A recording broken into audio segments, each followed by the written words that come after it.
ദൈവത്തിന്റെ തിരുനാമം വാഴ്ത്തപ്പെടുമാറാകട്ടെ. നമുക്ക് പകൽക്കാലം കർത്താവിന്റെ പാദത്തിലായിരിക്കാൻ ദൈവം നൽകി തന്ന വിലപ്പെട്ട സമയത്തിനായി സ്തോത്രം ചെയ്യുന്നു. കർത്താവിന്റെ ദാസൻ കുടുംബം കടന്നു എല്ലാ ദൈവമക്കൾ എല്ലാവരും തെറ്റിനായ യേശുനാമത്തിൽ വന്ദനം ചൊല്ലുന്നു. ഈ ആഴ്ചയുടെ ആരംഭം തുടങ്ങി നമുക്ക് ഒരുമിച്ച് കർത്താവിന്റെ കാലത്തിലായിരിക്കാൻ ദൈവത്തെ സ്തുതിക്കുന്നു. പകൽക്കാലം വീണ്ടും ദൈവം നമ്മെ സമൃദ്ധിയിലേക്ക് ആഴമായ ദൈവപ്രവർത്തിയിലേക്ക് വീണ്ടും ഇറക്കേണ്ടതിനായിട്ട് കർത്താവിന്റെ കരങ്ങളിലേക്ക് നമ്മളെ തന്നെ ഏൽപ്പിച്ചു കൊടുക്കാം. സ്തോത്രം. നമ്മുടെ സബ്ജക്റ്റ് കഴിഞ്ഞ ദിവസമായി തുടർമാനമായി നാം ചിന്തിക്കുകയും ധ്യാനിക്കുകയും ചെയ്യുകയാണ്. അത് വചനമായി കേൾക്കുക മാത്രമല്ല, പ്രത്യക്ഷ തലത്തിൽ ദൈവാത്മാവ് വചനത്തിന്റെ ആഴങ്ങൾ നമ്മൾ ചെയ്തുകൊണ്ടിരിക്കുക അല്ലെ. അകത്തെ മനുഷ്യനെ സംബന്ധിച്ച് ശക്തിയോടെ ബലപ്പെടുക എന്ന വിഷയമാണ് നമ്മൾ ബുധനാഴ്ച തുടങ്ങി നമ്മൾ ചിന്തിച്ചു വരുന്നത്. സ്തോത്രം. എങ്ങനെ നമ്മുടെ അകത്തെ മനുഷ്യന് ബലപ്പെടുവാനായിട്ട് കഴിയും എന്ന് ദൈവത്തിന്റെ പരിശുദ്ധാത്മാവ് നമ്മോട് സംസാരിച്ചുകൊണ്ടിരിക്കുന്നു. അകത്തെ മനുഷ്യൻ വളരുവാൻ ഒന്നാമതായി പ്രാർത്ഥന ആവശ്യമാണ്.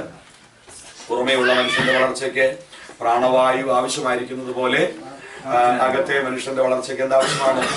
പ്രാർത്ഥന ആവശ്യമാണ്. നമ്മൾ ചിന്തിച്ച അതിന്റെ പല മേഖലകളെ ആ ബുധനാഴ്ച നമ്മൾ ചിന്തിക്കുകയുണ്ടായി. അതിനുശേഷം നമ്മൾ ചിന്തിക്കുകയുണ്ടായി അകത്തെ മനുഷ്യന്റെ വളർച്ചയ്ക്ക് എന്താവശ്യമാണ്? ദൈവ വചനം. ഒരു കുഞ്ഞിന്റെ വളർച്ചയ്ക്ക് പാലും കട്ടിയായ ആഹാരം ആവശ്യമായിരിക്കുന്നത് പോലെ ദൈവ വചനവും കട്ടിയായ ഉപദേശങ്ങളും നമ്മുടെ ആത്മീയ വളർച്ചയ്ക്ക് ആവശ്യമാണ്. വചനത്തോടുള്ള നമ്മുടെ പ്രതികരണം എങ്ങനെയായിരിക്കണം? വചനത്താൽ എങ്ങനെ നമുക്ക് വിശദീകരിക്കാൻ പറ്റും? വചനത്തെ എങ്ങനെ നമ്മൾ കീപ്പ് ചെയ്ത് നമ്മുടെ ജീവിതത്തെ ക്രമീകരിക്കണം എന്നെല്ലാം അതിലൂടെ കർത്താവിന്റെ ആത്മാ നമ്മോട് സംസാരിക്കുക. ഇന്നലെ നമ്മൾ ചിന്തിച്ച ഭാഗം അടുത്തൊരു ഭാഗമാണ്. വളർച്ചയ്ക്ക് അകത്തെ മനുഷ്യന്റെ വളർച്ചയ്ക്ക് എന്താവശ്യമാണ്? ഒരു വിശ്രാമം ആവശ്യമാണ്. അത് എന്താണെന്ന് നമ്മൾ ഇന്നലെ ആത്മാവിൽ ചിന്തിക്കുകയുണ്ടായി. നമ്മുടെ മേൽ പകരുന്ന പരിശുദ്ധാത്മാവിന്റെ അഭിഷേകം യെശയ്യാവ് അത് ഓർപ്പിക്കുന്നു. യെശയ്യാവ് 28:11-12 വാക്യങ്ങൾ നമ്മൾ ചിന്തിച്ചു പറയുന്ന അക്ഷരങ്ങളാലും അന്യഭാഷകളാലും അവൻ ഈ ജനത്തോട് സംസാരിക്കും. ഇതാകുന്നു സ്വസ്ഥത. ക്ഷീണിച്ചിരിക്കുന്നവന് സ്വസ്ഥത കൊടുപ്പീൻ. ഇതാകുന്നു വിശ്രാമം എന്ന് ദൈവം നമ്മൾ കാണുകയുണ്ടായി. അങ്ങനെയെങ്കിൽ നമ്മുടെ അകത്തെ മനുഷ്യന്റെ വളർച്ചയ്ക്ക് മൂന്നാമതായി ആവശ്യമായിരിക്കുന്ന ഘടകം ഏതാണ്? പരിശുദ്ധാത്മാവിന്റെ അഭിഷേകം. ആ വിശ്രാമം എന്ന വാക്കിന്റെ അർത്ഥമൊക്കെ ഇന്നലെ ഞാൻ ഓർപ്പിക്കുന്നുണ്ട്. അതുകൊണ്ട് അവിടെ ഇനി നിൽക്കാതെ മുമ്പോട്ട് നീങ്ങാൻ ആഗ്രഹിക്കുന്നു. അതിനോട് ബന്ധപ്പെട്ട് പരിശുദ്ധാത്മാവിന്റെ അഭിഷേകത്തിന്റെ പല തലങ്ങൾ ഇന്നലെ നമ്മുടെ നടുവിൽ വെളിപ്പെടുകയുണ്ടായി. പലരെയും കർത്താവ് അഭിഷേകം ചെയ്തതോർത്ത് ദൈവത്തെ നന്ദിയോടെ സ്തുതിക്കുന്നു. പുതിയ ആഴത്തിലേക്ക് ദൈവാത്മാ ചിലരെ ഇറക്കിയത് കൊണ്ട് ദൈവത്തെ നന്ദിയോടെ സ്തുതിക്കുന്നു. യേശുവിനോടുള്ള ബന്ധത്തിൽ അഭിഷേകം എങ്ങനെയായിരുന്നു നമ്മൾ ചിന്തിച്ചു. യേശുവിന്റെ ജനനം തന്നെ എങ്ങനെയായിരുന്നു? പരിശുദ്ധാത്മാവിനാലും വചനത്താലുമായിരുന്നു യേശുവിന്റെ ജനനം പരിശുദ്ധാത്മാവിനാൽ. പൈതൽ പ്രായത്തിൽ അവൻ ആത്മാവിൽ ബലപ്പെട്ടു എന്ന് നമ്മൾ കണ്ടു. അടുത്ത ലെവലിലേക്ക് വരുമ്പോൾ 30-ാമത്തെ വയസ്സിൽ ആവി പരിശുദ്ധാത്മാവിനാൽ നിറയപ്പെട്ട യേശുവിനെ അതേ ആത്മാവ് തന്നെ മരുഭൂമിയിലേക്ക് നടത്തി പിതാവിന്റെ കാൽ കരുതി. ആ 40 ദിവസത്തിനകത്ത് സംഭവിച്ച ചില കാര്യങ്ങൾ നമ്മൾ ഓർക്കുകയുണ്ടായി. പിതാവ് സകല ജഡത്തിന്റെ മേലും അധികാരം നൽകി. മാത്രമല്ല അടുത്ത 3.5 വർഷം ചെയ്യാനുള്ള ഒരു ശുശ്രൂഷയുടെ കൈമാറ്റം പിതാവ് പുത്രനിലേക്ക് പകർന്നു. ഇത് പ്രാപിച്ചുകൊണ്ട് പിശാച് തടഞ്ഞ മേഖലയിൽ നിന്ന്, അല്ലെങ്കിൽ കാട്ടുമൃഗങ്ങളെ പോലെ നിന്ന അനുഭവത്തിന്റെ നടുവിൽ നിന്ന് യേശു ആത്മാവിന്റെ ശക്തിയോടെ പുറത്തു വന്നു. ഗലീലയിൽ വന്നു. ആത്മാവിന്റെ ശക്തിയോടെ പുറത്തു വന്ന കർത്താവ് അടുത്ത ശബത്തിൽ വന്ന് പള്ളിയിൽ ദൈവവചനം വായിപ്പാൻ എഴുന്നേൽക്കുമ്പോൾ പള്ളിയിലെ ശുശ്രൂഷക്കാരൻ യെശയ്യാ പ്രവാചകന്റെ ചുരുൾ കൊടുക്കുമ്പോൾ 61-ാം അധ്യായം തുറന്ന് യേശു പള്ളിയിൽ വെച്ച് വായിക്കുന്നു. ദരിദ്രന്മാരോട് കർത്താവിന്റെ അഭിഷേകം ചെയ്തിരിക്കാൻ അവന്റെ ആത്മാവ് എന്റെ മേലുണ്ട്. ബദ്ധന്മാർക്ക് വിടുതലും കുരുടന്മാർക്ക് കാഴ്ചയും പ്രസംഗിപ്പാനും പീഡിതരെ സ്വതന്ത്രരാകാനും വായിച്ച ഭാഗം തുടർന്ന് ദരിദ്രന്മാരുടെ സുവിശേഷം അറിയിപ്പാൻ കർത്താവിന്റെ അഭിഷേകം ചെയ്തിരിക്കുക. അവന്റെ ആത്മാവിന്റെ മേലുണ്ട്. ആമേൻ. എന്തിനാണ് അഭിഷേകം? വിടുതലും കുരുടന്മാർക്ക് കാഴ്ചയും പ്രസംഗിപ്പാനും പീഡിതരെ വിടുവിച്ചയപ്പാനും കർത്താവിന്റെ പ്രസാദ വർഷം പ്രസംഗിപ്പാനും എന്നെ അയച്ചിരിക്കുന്നു. അങ്ങനെയെങ്കിൽ നമ്മുടെ മേൽ പകർന്നിരിക്കുന്ന അഭിഷേകം എന്തിനാണ്? ഇതിനകത്ത് ഇതുപോലെ നമ്മൾ ഇരുന്ന് ആത്മാവിൽ ആരാധിച്ച് പാടി പോകാൻ മാത്രമല്ല നമ്മുടെ മേൽ പകർന്നിരിക്കുന്ന ദൈവാത്മാവിന്റെ അഭിഷേകം ചില തലങ്ങളുടെ ആ ഭാഗത്ത് നിന്ന് തൊടേണ്ടതായിട്ടുണ്ട്. ആ ഭാഗത്തിലേക്ക് നീങ്ങാൻ ആഗ്രഹിക്കുന്നു. നമ്മുടെ മേൽ പകർന്നിരിക്കുന്ന ദൈവത്തിന്റെ പരിശുദ്ധി ആത്മാവിന് ആമേൻ നമ്മളെ കുറിച്ചൊരു വലിയ ഉദ്ദേശമുണ്ട്. അത് നമ്മളിലൂടെ എന്ത് ചെയ്യണം? സാധ്യമാകണം, വെളിപ്പെട്ടു വരണം. ആമേൻ. സ്തോത്രം. ഇവിടെ നോക്കൂ, ആത്മാവിന്റെ നിറവ് ഉണ്ടായിരുന്ന, ആത്മാവിന്റെ ശക്തി ഉണ്ടായിരുന്ന, അധികാരത്തോടെ ശുശ്രൂഷയ്ക്കായി രംഗത്ത് വന്ന യേശു തുടർന്ന് എന്ത് ചെയ്യുകയാണ്? തന്റെ ശുശ്രൂഷ ചെയ്യുകയാണ്. ലൂക്കോസ് 8 വന്നാട്ടെ. 8-ാം അധ്യായത്തിന്റെ പ്രാരംഭവാക്യം വായിക്കുക. അനന്തരം യേശു ദൈവരാജ്യം പ്രസംഗിച്ചുകൊണ്ട് പട്ടണം തോറും സഞ്ചരിച്ചു. പട്ടണം തോറും എന്ത് ചെയ്തു? സഞ്ചരിച്ചു. അപ്പൊ യേശുവിന്റെ മേലുണ്ടായിരുന്ന പരിശുദ്ധാത്മാവിന്റെ ശക്തിയാൽ, അഭിഷേകത്താൽ അടുത്ത ദിവസങ്ങളിൽ, നാളുകളിൽ യേശു ചെയ്തത് എന്താണ്? തന്റെ പേരുടെ ആത്മനിയോഗത്താൽ യേശു ദൈവരാജ്യം പ്രസംഗിച്ചുകൊണ്ട്, സുവിശേഷിച്ചുകൊണ്ട് പട്ടണം തോറും സഞ്ചരിച്ചു. 9 വായിച്ചേ. അവൻ പന്തിരുവരെ അടുക്ക വിളിച്ച് സകല ഭൂതങ്ങളുടെ മേലും വ്യാധികളെ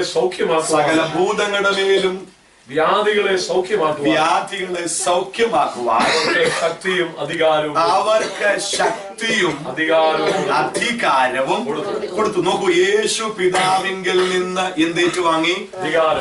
ശക്തിയും അധികാരവും ഏറ്റുവാങ്ങിയ കർത്താവ് തന്നിലുള്ള അധികാരവും ശക്തിയും തന്നോടുകൂടെ ഇരിക്കുന്ന, താൻ വിളിച്ചിറക്കിയ തന്റെ ശിഷ്യന്മാർക്ക് കൊടുക്കുവാൻ ആഗ്രഹിക്കുന്നു. താൻ വിളിച്ചിറക്കിയ ശിഷ്യന്മാരിൽ നിന്ന് ഒരു രാത്രി മുഴുവൻ പ്രാർത്ഥിച്ചിട്ടാണ് 12 പേരെ കർത്താവ് അപ്പോസ്തലന്മാരായിട്ട് എന്ത് ചെയ്തത്? തിരഞ്ഞെടുത്തത്. ദൈവം അല്ലെങ്കിൽ കർത്താവ് അവരെന്ത് ചെയ്തു? തെരഞ്ഞെടുത്തു. അല്ലേ? നമ്മളെ കർത്താവ് എന്ത് ചെയ്താ? ഉറപ്പുണ്ടോ? എന്തിനാ നമ്മളെ തെരഞ്ഞെടുത്തേ? എന്തിനാ തെരഞ്ഞെടുത്തേ? നിങ്ങൾ എന്നെ തെരഞ്ഞെടുത്തതല്ല, ഞാൻ നിങ്ങളെ തെരഞ്ഞെടുത്തു. എന്തിന്? പോയി ഫലം കായ്പാനും നിങ്ങളുടെ ഫലം നിലനിൽപ്പാനും നിങ്ങളെ ആക്കി വെച്ചിരിക്കുന്നു. എന്തിനാ അപ്പൊ തെരഞ്ഞെടുത്തേ? എന്തോ ഫലം കായ്ക്കാം. Price the Lord. ദൈവം ആഗ്രഹിക്കുന്ന ആത്മീയ ഫലങ്ങളെല്ലാം നമ്മിൽ എന്ത് ചെയ്യണം? പുറപ്പെടണം, ഫലം കായ്ക്കണം. Price the Lord. നിലനിന്ന് എന്ത് ചെയ്യണം? 21 കൊണ്ട് കഴിഞ്ഞിട്ട് 4 ദിവസം ഒരു ചൂടും ഒരു ആരാധനയും പ്രാർത്ഥനയും. ഇത് കഴിയുമ്പോ നമ്മൾ എന്ത് ചെയ്യരുത്? തണുത്തു പോകരുത്. നമ്മളെ കുറിച്ച് കർത്താവ് ആഗ്രഹിക്കുന്ന നില, നമ്മുടെ ഫലം, നമ്മുടെ മേൽ പകർന്ന ശക്തി, നമ്മുടെ മേൽ തന്ന അധികാരം, നമുക്ക് തന്ന ശുശ്രൂഷ എന്ത് ചെയ്യണം? നിലനിൽക്കണം എന്ന് കർത്താവ് നമ്മളെ കുറിച്ച് ആഗ്രഹിക്കുന്നു. നിലനിന്ന് ഫലം കായ്ക്കണം. അപ്പൊ താൻ തെരഞ്ഞെടുത്തവർക്ക് അവിടെ കർത്താവ് എന്തോ കൊടുക്കുന്നു? ആ വാക്യം വീണ്ടും വായിച്ചേ. അവൻ 12 അടുക്കൽ വിളിച്ചു. സകല ഭൂതങ്ങളുടെ മേലും വ്യാധികളെ സൗഖ്യമാക്കുവാനും അവർക്ക് ശക്തിയും അധികാരം കൊടുത്തു. വാക്യം തുടങ്ങുന്നത് അവരെ എന്ത് ചെയ്യുന്ന? അടുക്ക വിളിച്ചു. ഈ ദിവസങ്ങൾ നമ്മൾ എവിടെ ഇരിക്കും? അടുക്കലിരിക്കുക. കർത്താവിന്റെ അടുക്കലിരിക്കുക. അടുക്കലിരിക്കുന്നവർക്കൊക്കെ വല്ലതും കർത്താവ് കൊടുക്കും. അടുത്തിരിക്കാൻ ദൈവം തന്ന അവസരത്തിനായി ഞാൻ ദൈവത്തെ നന്ദിയോടെ സ്തുതിക്കുന്നു. ചേർന്നിരിക്കുന്ന ആരും വെറുതെ എഴുന്നേക്കത്തില്ല. അടുത്തിരിക്കുന്ന ആരും ശൂന്യത എഴുന്നേക്കത്തില്ല. അടുത്തിരുന്നവർക്ക് കർത്താവ് എന്നെ കൊടുത്തു. 5 ഏക്കർ എഴുതി കൊടുത്തെന്നല്ല, 5 ഏക്കർ എഴുതി കൊടുത്തെന്നല്ല, എന്നെ കൊടുത്തു. ശക്തിയും അധികാരവും കൊടുത്തു.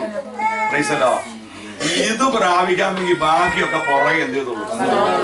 ഏക്കറും വരും, ബാക്കിയെല്ലാം പുറകെ വന്നോളും. പ്രാപിക്കേണ്ടത് കൃപയാണ്, പ്രാപിക്കേണ്ടത് അധികാരമാണ്, പ്രാപിക്കേണ്ടത് ആത്മാവിന്റെ ശക്തിയാണ്, പ്രാപിക്കേണ്ടത് ആത്മാവിന്റെ ശുശ്രൂഷയാണ്. ഇത് പ്രാപിക്കുവാൻ കർത്താവിന്റെ കാൽക്കൽ ഇരുന്നാൽ മുന്നമേ അവന്റെ രാജ്യവും നീതിയും അന്വേഷിപ്പീൻ. എന്ന് പറഞ്ഞാല് സ്വത്ര ഇവിടെ ശ്രദ്ധിച്ചു പഠിക്കണം. തിന്നാനും കുടിപ്പാനും ധരിപ്പാനും വേണമെന്നൊക്കെയും സ്വത്രം നമുക്ക് തരാൻ ദൈവം സ്വത്രം. അവൻ അരികെ വിളിച്ചവർക്ക് അധികാരവും ശക്തിയും നൽകുന്നു. ഇതെന്തിനാ ഇവിടുത്തെ? ഇത് മേടിച്ച് കഷത്ത് വെച്ചുകൊണ്ട് കൂടി ഇരിക്കാനല്ല. ഇത് കൊടുത്തിട്ട് അവർ എന്ത് ചെയ്യുക? പുറത്തേക്ക് വായിച്ച് അപ്പൊ ഈ ശക്തിയും അധികാരവും കർത്താവ് കൊടുത്തത് ദൈവരാജ്യം പ്രസംഗിപ്പാനും, ദൈവരാജ്യം പ്രസംഗിപ്പാനും, രോഗികൾക്ക് സൗഖ്യം വരുത്തുവാനും അവരെ അയച്ചു. മതി, അവരെന്ത് ചെയ്തു? അയച്ചു. അപ്പൊ നമ്മുടെ മേലൊരു ശുശ്രൂഷയും ശക്തിയും ഉണ്ടെങ്കിൽ ഓർക്കണം, വരുന്ന ദിവസങ്ങളിൽ നാം അയക്കപ്പെടും. വരുന്ന ദിവസങ്ങളിൽ നമ്മൾ അയക്കപ്പെടും. എവിടേക്ക് അയക്കപ്പെടും? ദൈവരാജ്യത്തിന്റെ വിളംബരത്തിനായി ആത്മാവിന്റെ ദാഹത്തോടെ ദൈവം കണ്ടിട്ടുള്ള ചില വ്യക്തികളുടെ അരികിലേക്ക്, ചില കുടുംബങ്ങളിലേക്ക്, ചില ദേശങ്ങളിലേക്ക് ദൈവം എന്നെയും നിങ്ങളെ എന്ത് ചെയ്യും? അയക്കും. അങ്ങനെയെങ്കിൽ നമുക്ക് എന്തോ ഉണ്ട്? സുവിശേഷീകരണത്തിന് ഒരു വിളിയുണ്ട്. എന്തുകൊണ്ട്? സുവിശേഷ വേല ചെയ്യാൻ ഒരു വിളി. അയക്കുന്നത് എന്തിനാ? സുവിശേഷ വേല ചെയ്യാ. ആ വിളി എല്ലാവരുടെ പേരും എന്നും പറഞ്ഞ് 4 പേരെ അവയെ വശത്താക്കി നമുക്കിനി തുടങ്ങാമെന്നും പറഞ്ഞ് തുടങ്ങണമെന്നല്ല അർത്ഥം. Price the Lord. ദൈവസഭയ്ക്കകത്ത് ഓരോരുത്തർക്കും എന്തോ ഉണ്ട്? ദൈവിക വിളി, സുവിശേഷ വേല ചെയ്യാൻ. ദൈവം അയക്കപ്പെടുന്ന ഇടങ്ങളിൽ വ്യക്തികളെ കണ്ടെത്തി അവരോട് ദൈവരാജ്യത്തെ കുറിച്ച് പറയുക. എന്താ ദൈവരാജ്യം? ദൈവരാജ്യം ഭക്ഷണവും പാനീയമല്ല. റോമാലേഖനം 14 വായിക്കുന്ന എന്താണ്? പിന്നെന്താണ്? ദൈവരാജ്യം ഭക്ഷണവും പാനീയമല്ല, നീതിയും സമാധാനവും പരിശുദ്ധാത്മാവിന്റെ സന്തോഷവും. കുഴഞ്ഞും ചിന്നിയും തകർന്നും കിടക്കുന്ന വ്യക്തികളുടെ അരികിലേക്ക് ദൈവരാജ്യത്തിന്റെ സന്ദേശവാഹകരായി മാറുവാനാണ് ദൈവ സഭയ്ക്കുള്ള ഗൃതംപ്രദമായ കർത്തവ്യം എന്ന് മറന്നു പോകരുത്. അതുകൊണ്ട് കർത്താവ് നമ്മൾ എന്ത് ചെയ്യും? അയക്കും. അല്ലേ? ശിഷ്യന്മാർ പറഞ്ഞു, നിങ്ങൾക്കെതിരെ നിൽക്കുന്ന ഗ്രാമത്തിൽ ചെല്ലുകയും അവിടെ കെട്ടപ്പെട്ട് കിടക്കുന്ന ഒരു കഴുതയെ കാണും. അതിന്റെ കെട്ട് അഴിച്ചോണ്ട് എന്റെ അരികിൽ വരണം. ചില ഇടങ്ങളിലേക്ക് പോകുമ്പോൾ പിശാചി കെട്ടപ്പെട്ട ചിലതിനെ കാണും. രോഗത്തിന്റെ പാശം കൊണ്ട് കെട്ടിയത്, ശാപത്തിന്റെ പാശം കൊണ്ട് കെട്ടിയത്, പാരമ്പര്യത്തിന്റെ പാശം കൊണ്ട് കെട്ടിയത്, കഷ്ടതയുടെ പാശം കൊണ്ട് കെട്ടിയത്, ആമേ ജഡത്തിന്റെ വാഴ്ചകൾ കൊണ്ട് കെട്ടിയത്, കാണപ്പെടുന്ന വ്യക്തികളെ, കുടുംബങ്ങളെ ആ ബന്ധനം അഴിച്ച്, ആ കെട്ടഴിച്ച് യേശുവിന് വേണ്ടി പുറത്തു കൊണ്ടുവരിക. പുറപ്പെടേണ്ടതിന് ദൈവാത്മാവിന്റെ നിയോഗം സുവിശേഷീകരണത്തിന് എത്ര പേര് ഏറ്റെടുക്കാൻ തയ്യാറാണ്?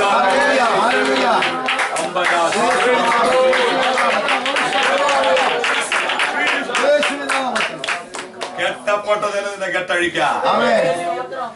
നാം നിന്നാ മതി, ബാക്കി കാര്യം ദൈവാത്മാ ചെയ്തോളൂ.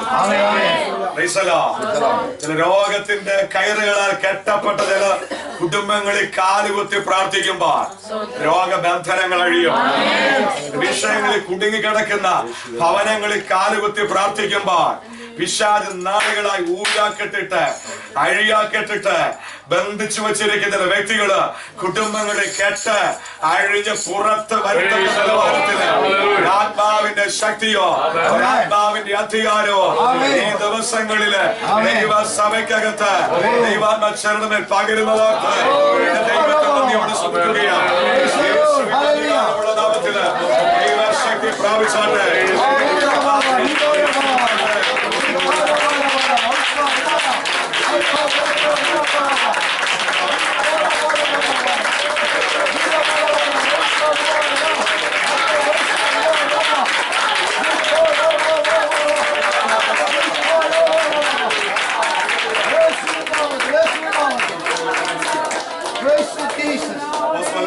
അയച്ചതിന്റെ ഉദ്ദേശം എന്തായിരുന്നു?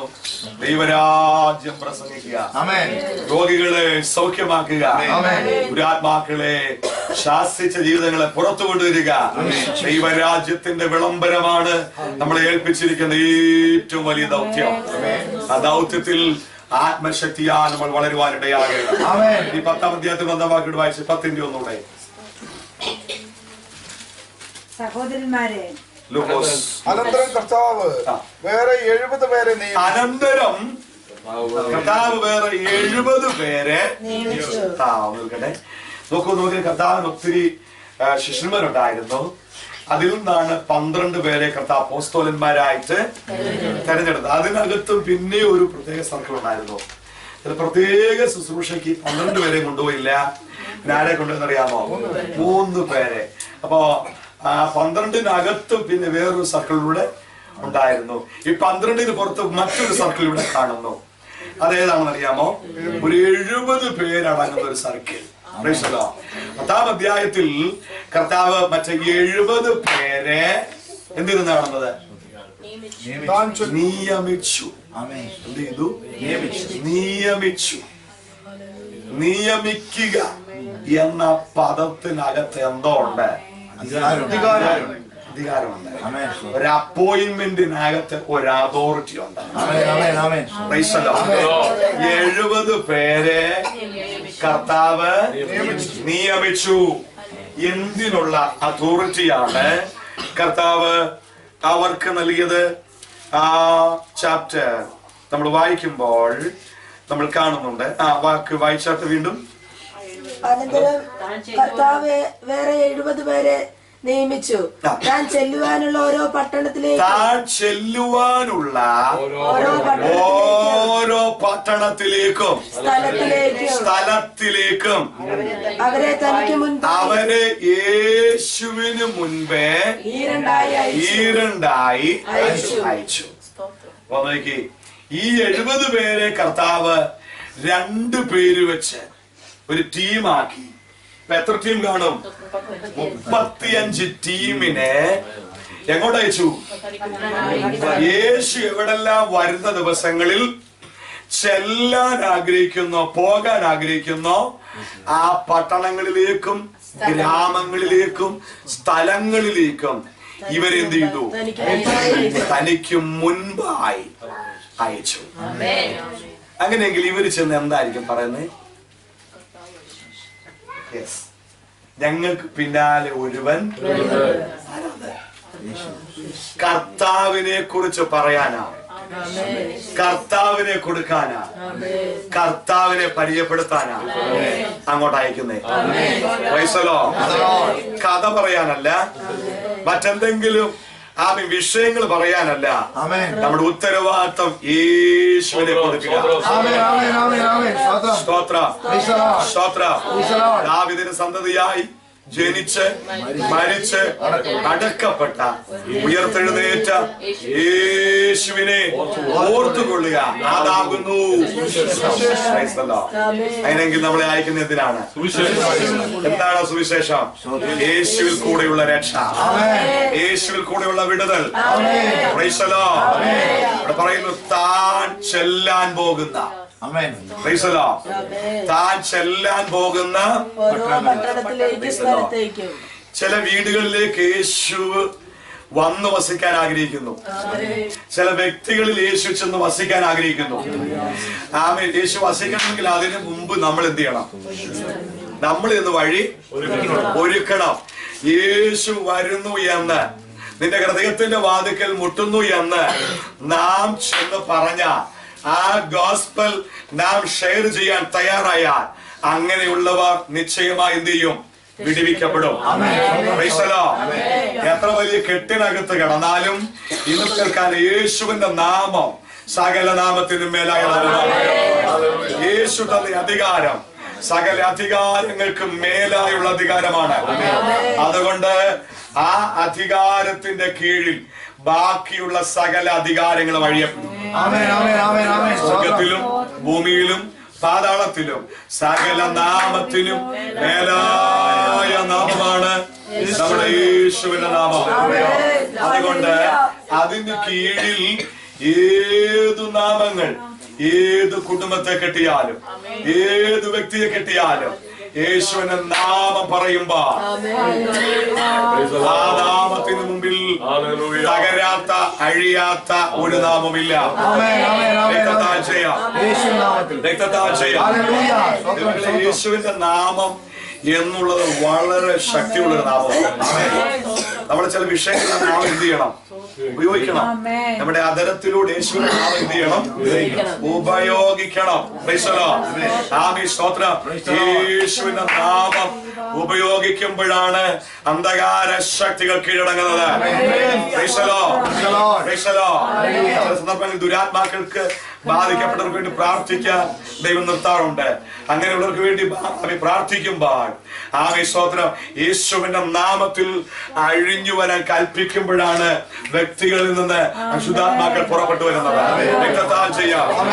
എന്നോ പറഞ്ഞാൽ അവൻ എന്ത് ചെയ്യത്തില്ല, മൈൻഡ് ചെയ്യത്തില്ല. Price the Lord. പക്ഷെ യേശുവിന്റെ നാമം ചൊല്ലി പുറത്തു വരുവാൻ കൽപ്പിക്കുമ്പോൾ യേശുവിന്റെ നാമത്തിന് മുമ്പിൽ പൈശാചിക വ്യാപാരങ്ങൾ അഴിഞ്ഞു വരും. അതുപോലെ രോഗത്തിന്റെ പിടിയിലാണോ, ദുർവ്യാപാരങ്ങളുടെ പിടിയിലാണോ, അശുദ്ധ വ്യാപാരങ്ങളുടെ പിടിയിലാണോ, യേശുവിന്റെ നാമം, യേശുവിന്റെ നാമം നാമം നിൽക്കാം. യേശുവിന്റെ നാമം രക്തത്താൽ ചെയ്യാം. ശക്തിയോടെ ചലിക്കപ്പെടട്ടെ. യേശുവിന്റെ നാമം ശക്തിയോടെ ചലിക്കപ്പെടട്ടെ.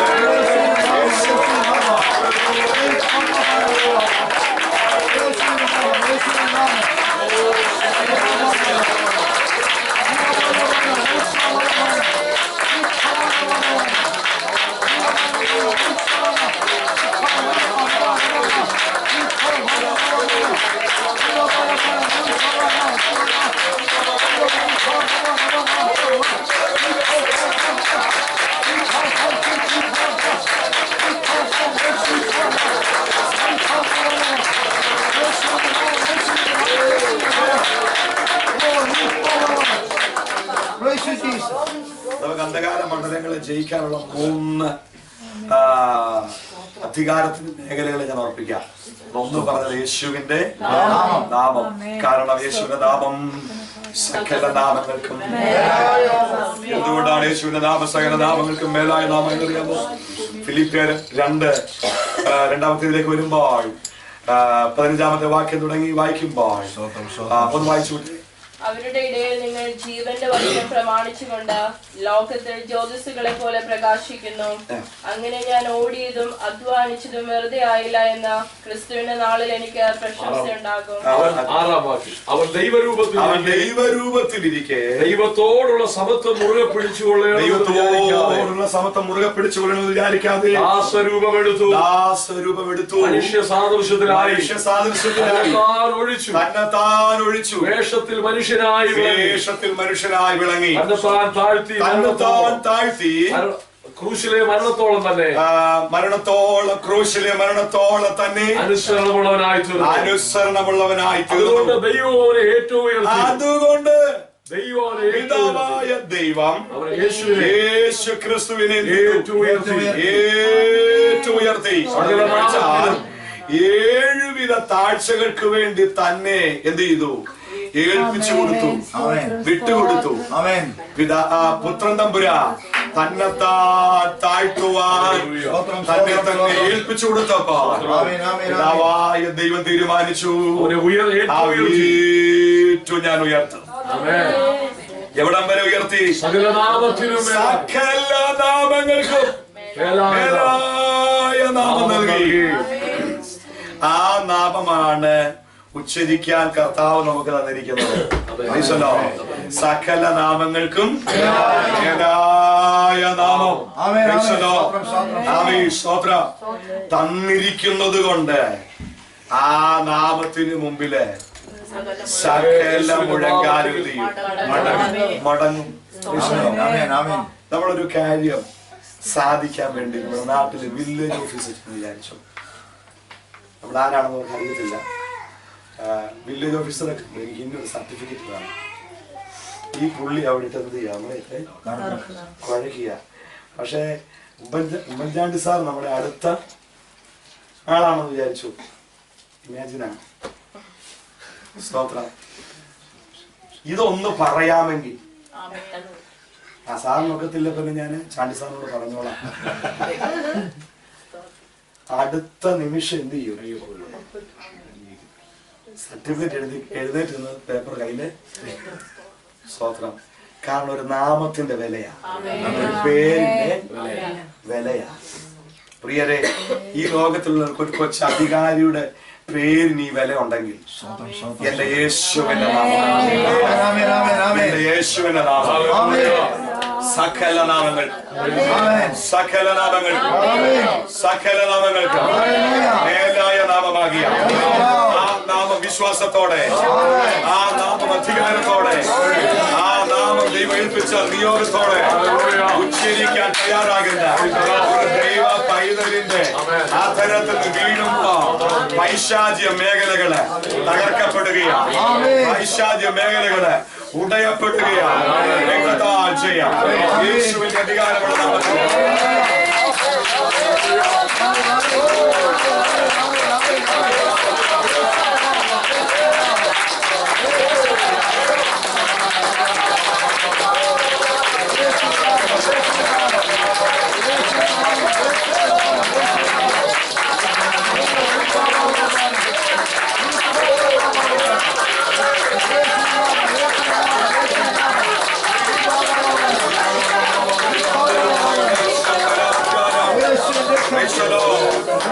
അതുകൊണ്ട് നമുക്ക് വിരോധം നിൽക്കുന്ന അന്ധകാര മണ്ഡലത്തെ നോക്കി പറയാൻ ത്രാണിയുള്ളവരാകണം. ആത്മീയ അധികാരം പ്രാപിക്കണം.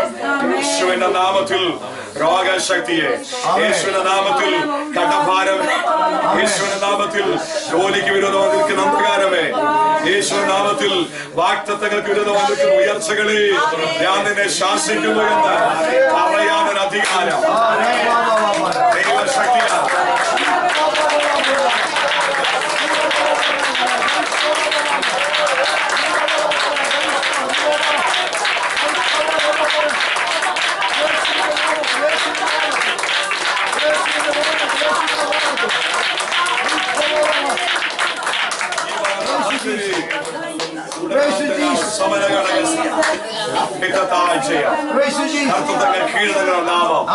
അധികാരങ്ങൾ കീഴടങ്ങുന്ന നാമം വൈശാല്യ മേഖല പരാജയപ്പെടുത്തുന്ന ഈ പകൽക്കാലം നമ്മുടെ നടുവിൽ വ്യാപരിക്കുന്നത് കൊണ്ട് ദൈവത്തെ നന്ദിയോടെ ആസ്വദിക്കുകയാണ്.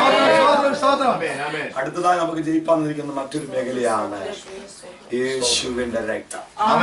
എന്താണ് യേശുവിന്റെ രക്തം? യേശുവിന്റെ രക്തത്തെക്കുറിച്ച് പറഞ്ഞിരിക്കുന്ന വിലയേറിയ രക്തം. വിലയേറിയ ഇതിന്റെ വില ആർക്കും മതിക്കാൻ പറ്റത്തില്ല, വിലയിടാൻ പറ്റത്തില്ല. കാരണം ആദാം തുടങ്ങി ഇതുവരെയുള്ളവരും വരും ദിവസം കർത്താവിന്റെ വരവ് വരെയും ഉള്ള സകല ആളുകളുടെയും പാപത്തെ കഴുകുവാൻ മതിയായതാണ് ഏത്? യേശുവിന്റെ രക്തം. Price the Lord. യേശുവിന്റെ രക്തത്താൽ നാം കഴുകൽ പ്രാപിക്കപ്പെട്ടത് കൊണ്ടാണ് പിശാചിന്റെ പിടി നമ്മുടെ മേൽ പറഞ്ഞത്. Price the Lord. Price the Lord. വെളിപ്പാട് പുസ്തകത്തിലുണ്ട്, അവർ കുഞ്ഞാടിന്റെ രക്തം ഹേതുവായും തങ്ങളുടെ സാക്ഷ്യ വചന നിമിത്തവും എന്ത് ചെയ്തു? സാത്താനെ ജയിച്ചു. അപ്പൊ യേശുവിന്റെ രക്തം നമുക്ക് അന്ധകാര മേഖലകളെ ജയിക്കാൻ തന്നിരിക്കുന്ന ഒരു അധികാരത്തിന്റെ സ്രോതസ്സാണ്. അതുകൊണ്ട് നാം യേശുവിന്റെ രക്തത്തിൽ എന്ത് ചെയ്യണം? ആശ്രയിക്കണം. യേശുവിന്റെ രക്തത്താൽ ജയമെന്ന് പറയാം. ഇവിടെ അതിനെ തുറക്കപ്പെടണം. അതിനകത്ത് ദൈവിക ഇവിടെ വ്യാപരിക്കുന്നത്. ശുശ്രൂഷിക്കുമ്പോൾ ഇങ്ങനെ യേശുവിന്റെ ആ രക്തത്തിന്റെ വിടുതന്റെ ശക്തി കാണാനിടയായി. ഹൈന്ദവ പശ്ചാത്തലത്തിൽ വന്ന ഒരു ബ്രദറിന് വേണ്ടി പ്രാർത്ഥിക്കുമ്പോൾ ദുരാത്മാവ് ഇളകി വീണു.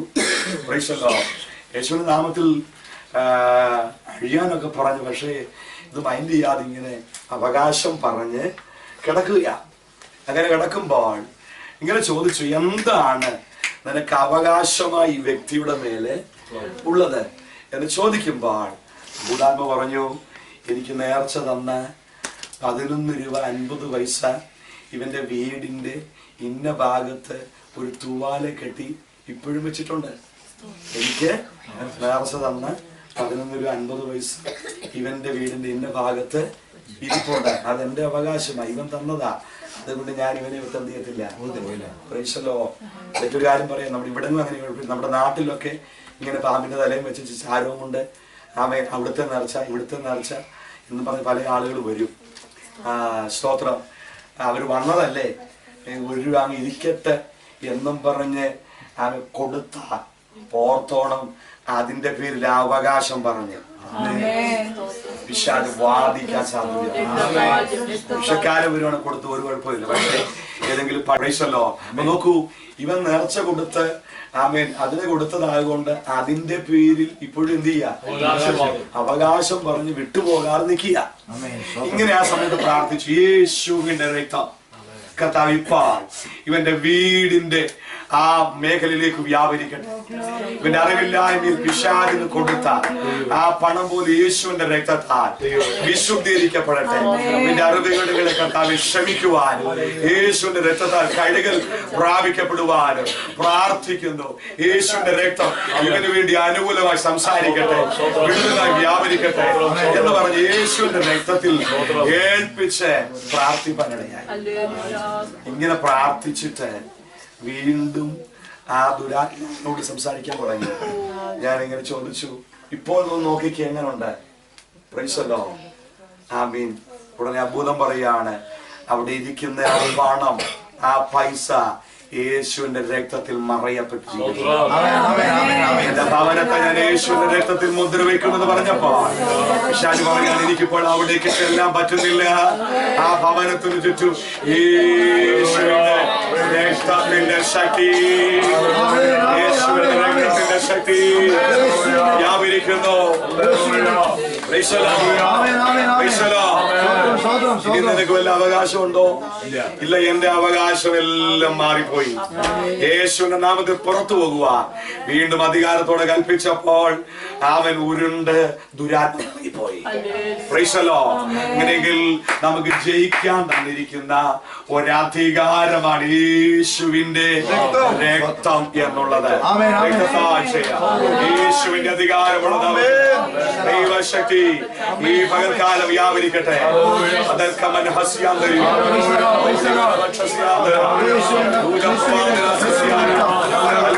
ആരാധനാശി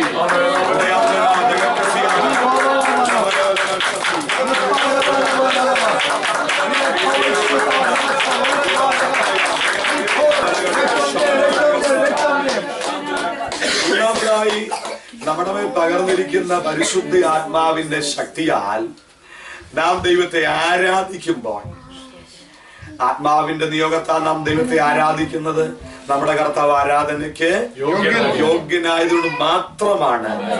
എന്നാൽ അങ്ങനെ നാം ദൈവത്തെ ആരാധിക്കുമ്പോൾ ദൈവം തന്റെ ജനത്തിന്റെ മേൽ പകരപ്പെടേണ്ടുന്ന വിടുതൽ എന്ത് ചെയ്യും? പകരും. ഒരു ചങ്ങല പൊട്ടാനോ കാലാമത്തിൽ ഇറങ്ങാനോ ഒന്നുമല്ല പൗലോസും ശീലാസും പ്രാർത്ഥിച്ച് പാടി ദൈവത്തെ സ്തുതിച്ചത്. പക്ഷെ ആത്മാവ് അത് ഏറ്റെടുത്തു കഴിഞ്ഞപ്പോൾ ദൈവസാന്നിധ്യത്തിന് മുമ്പിൽ വെളിപ്പെട്ടു വരേണ്ടുന്ന വിടുതൽ അവിടെ എന്ത് ചെയ്തു? വെളിപ്പെട്ടു നടന്നു. നമ്മിൽ വ്യാപരിക്കുന്ന ആത്മനിറവിൽ നാം ആരാധിക്കാൻ തുടങ്ങുമ്പോൾ സാത്താന്റെ കെട്ടുകളെല്ലാം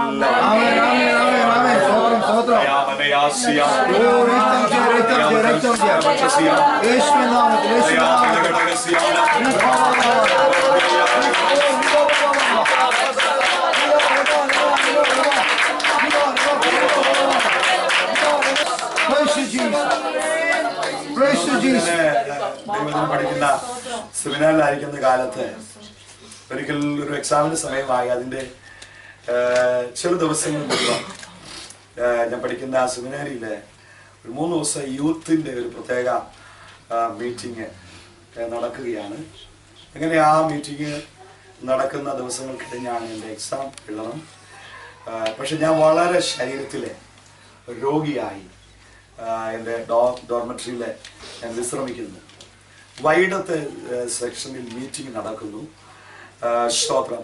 എൻ്റെ റൂമിലുള്ള സഹോദരന്മാർ എനിക്ക് ആഹാരം പോയി കഴിക്കാൻ വയ്യാത്തതുകൊണ്ട് റൂമിൽ കൊണ്ടു തന്നു.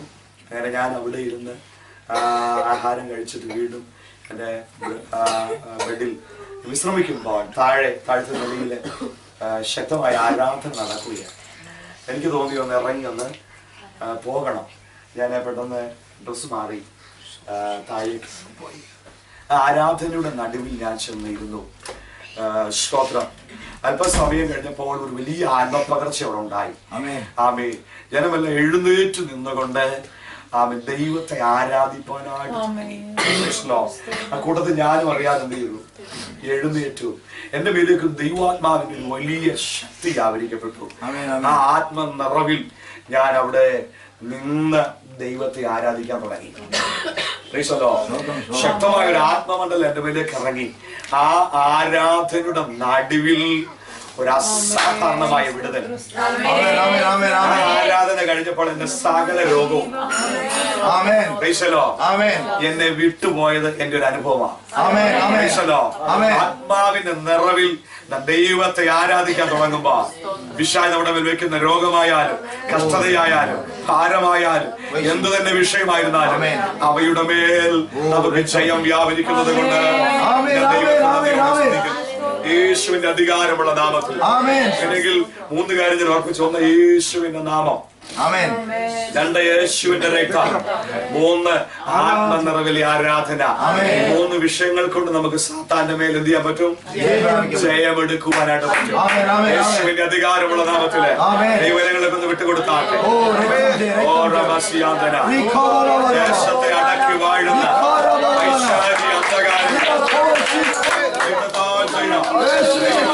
വാഗ്ദത്തങ്ങൾക്ക് വിരോധമായി ആത്മാക്കളുടെ വരവിന് വിരോധമായി ചിതറിക്കുമെന്ന് വാദിക്കുന്ന എല്ലാ അന്ധകാര വ്യാപാരങ്ങൾ വളർത്തുകില്ലെന്ന് വാദിക്കുന്ന എല്ലാ പൈശാചിക വ്യാപാരങ്ങൾ യേശുവിന്റെ നാമത്താൽ യേശുവിന്റെ രക്തത്താൽ ആത്മാവിന്റെ ശക്തിയാൽ സഭയുടെ മേഖല അഴിഞ്ഞു മാറി വലിയ വർധനവിൽ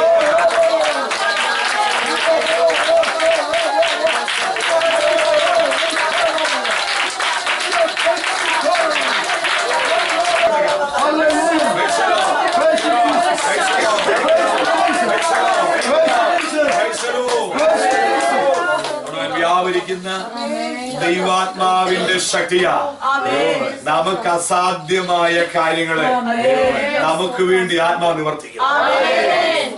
13 മൂന്നാമത്തെ വാക്യം വായിച്ച് 13:1 അങ്ങനെ അവർ ഉപവസിച്ച് പ്രാർത്ഥിച്ച് അവരുടെ മേൽ കൈവച്ച് അവരെ പറഞ്ഞയച്ചു.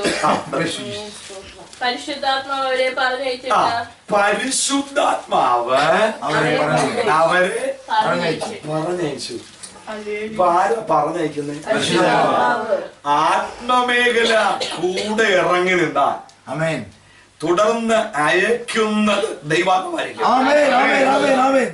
പരിശുദ്ധാത്മാവരെ പറഞ്ഞയച്ചു. പരിശുദ്ധാത്മാവ് പറഞ്ഞയക്കുന്ന മേഖല പരാജയത്തിന്റെ മേഖലയല്ല. കാലുകുത്തുവാൻ നിനക്ക് യോഗ്യതയില്ലാത്ത മണ്ഡലങ്ങളിൽ, പ്രാപിക്കുവാൻ അർഹതയില്ലാത്ത മണ്ഡലങ്ങളിൽ ആത്മാവ് നിന്നെ പറഞ്ഞയക്കും.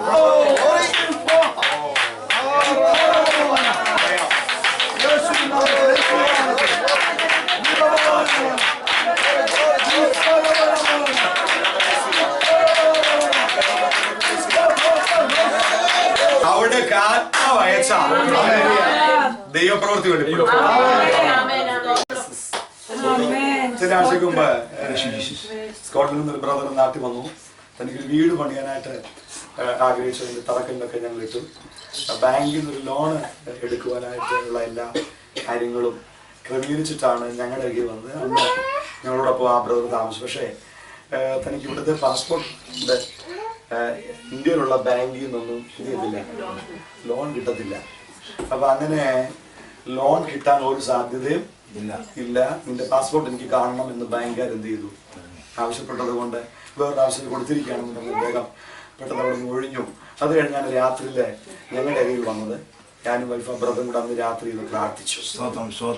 അസാധ്യമായ കാര്യങ്ങളെ കർത്താവേ നീ സാധ്യമാക്കുന്ന ദൈവമാണ്. അധികാരികൾ പറഞ്ഞു ഡോക്യുമെന്റ്സ് എല്ലാം കാണാൻ കഴിയത്തില്ല, ഇത് ലോണ് നാളെ കടന്നില്ല. ദൈവത്തിന്റെ കരം അനുകൂലമാണ്. ധൈര്യമായിട്ട് ചെല്ല, ദൈവം കാര്യങ്ങൾ എന്ത് ചെയ്യും, ക്രമീകരിക്കും. പിറ്റേ ദിവസം അതേ ബാങ്കിൽ ചെന്നു. അതിന്റെ ഫൈനാൻസ് മാനേജർ വിളിച്ചിട്ട് പറയാം, ഓ ഇനി മാനേജർ അടുത്തൊന്നും പോകണ്ട, ഡോക്യുമെന്റ്സ് ഒന്നും കാണണ്ട, ഞാൻ എന്ത് ചെയ്തേക്കാം. അദ്ദേഹം സൈൻ ചെയ്തു. സാങ്ഷൻ ആകേണ്ട പണം എന്റെ അക്കൗണ്ടിലേക്ക് മാറി.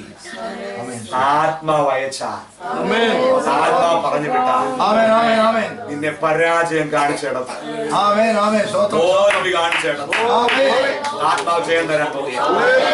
ഓ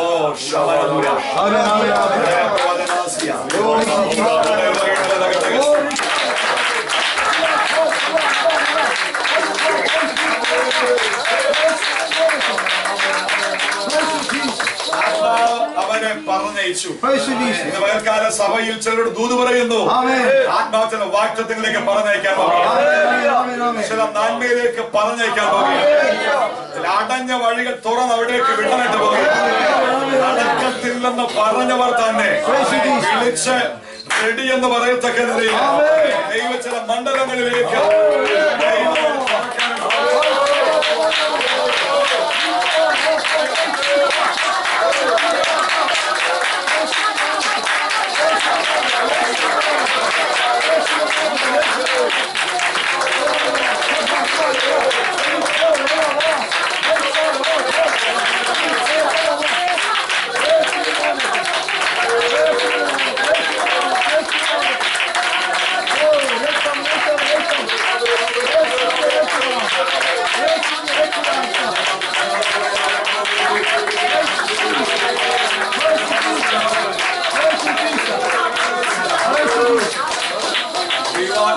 നന്മയിലേക്ക് പറഞ്ഞേക്കാൻ പോകും.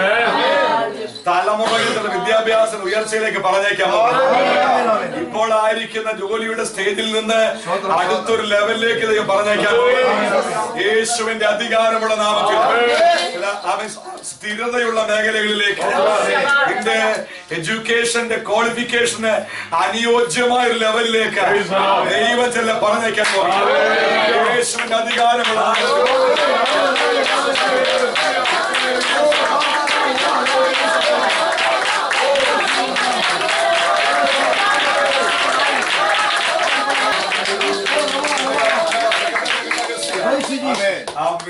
പരിശുദ്ധാത്മാവ് അവരെ പറഞ്ഞയച്ചു. ദൈവാത്മാവ് നമ്മളെ പറഞ്ഞാൽ അത് വിടുതലിലേക്കാണ്, അത് അനുഗ്രഹത്തിലേക്കാണ്. ആത്മാവ് അയച്ചിട്ട് ഒരു വിഷയം നമ്മളെ കൊണ്ട് ചെയ്യിപ്പിച്ചാൽ അതിനെ തടയാൻ ഒരു ശക്തിക്ക്, അതിനെ മുടക്കാൻ ഒരു ശക്തിക്ക്, ലോകത്തിന്റെ ഒരു ശക്തിക്ക്, വൈശാചിക ശക്തിക്ക് ദൈവാത്മാവ് തുറക്കുന്ന മേഖലയെ, ദൈവാത്മാവ് ഒരുക്കുന്ന മേഖലയെ, ദൈവാത്മാവ് വെട്ടി തുറക്കുന്ന വഴികളെ അടയ്ക്കാൻ സാധിക്കാത്തത് കൊണ്ട് ദൈവത്തെ സ്തുതിച്ചാട്ടെ. ദൈവാത്മാവ് അവരെ അയച്ചു. 16-ാമത്തേതിലേക്കൊന്ന് വരാം. 16:5 വായിച്ച അപ്പോസ്തല പ്രവൃത്തി തന്നെ. അങ്ങനെ സഭകൾ വിശ്വാസത്തിൽ ഉറക്കുകയും എണ്ണത്തിൽ ദിവസേന പെരുകയും ചെയ്തു. 16-ാം വാക്യം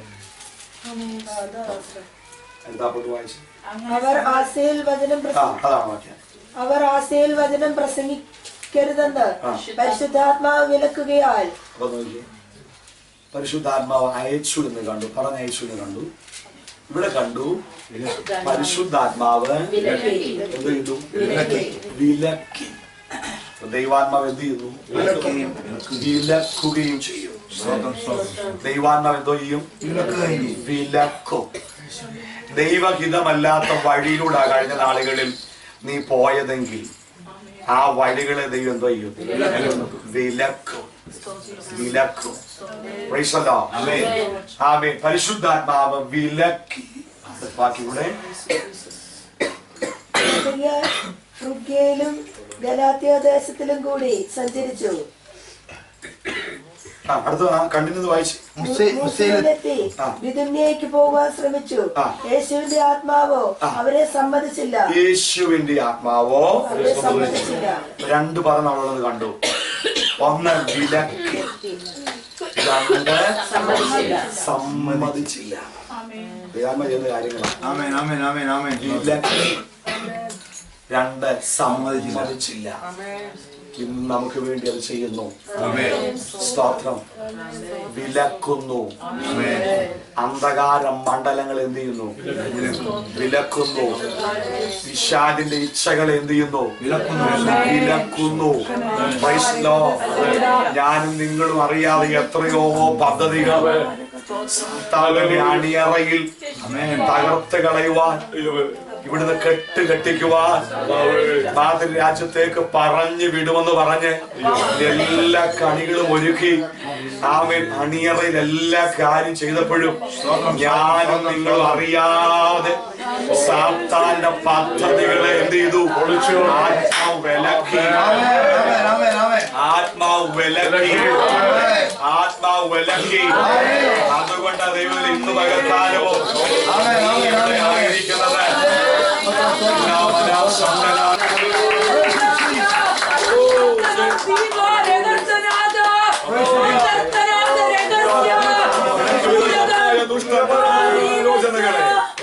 ദുഷ്ടന്റെ പദ്ധതികൾ വിലക്കിയത് കൊണ്ടാകുന്നേ നീയുടെ കുടുംബം വഴി തകർത്ത് കളയുക, വാഹന അപകടം വരുത്തുക, കണ്ണികൾ കൊണ്ടിട്ടപ്പോ നോടിയിടയില് അതിനെ വിലക്കിയതുകൊണ്ട്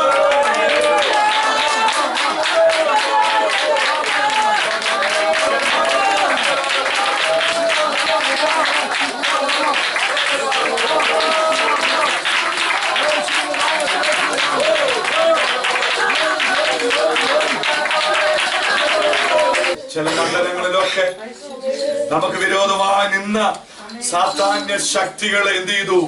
വിലക്കി. എനിക്ക് അതിനെ ധ്യാനിക്കുമ്പോ നമുക്കറിയാം, കർത്താവ് ഒരിക്കൽ തന്റെ ശുശ്രൂഷ അവസാന ഭാഗങ്ങളില് പോകുമ്പോൾ അത് രാവിലെ സമയം ഒരത്തി എന്ത് ചെയ്തു? ഒരത്തി നോക്കി ഫലം വല്ലതും കാണും എന്ത് ചെയ്തു?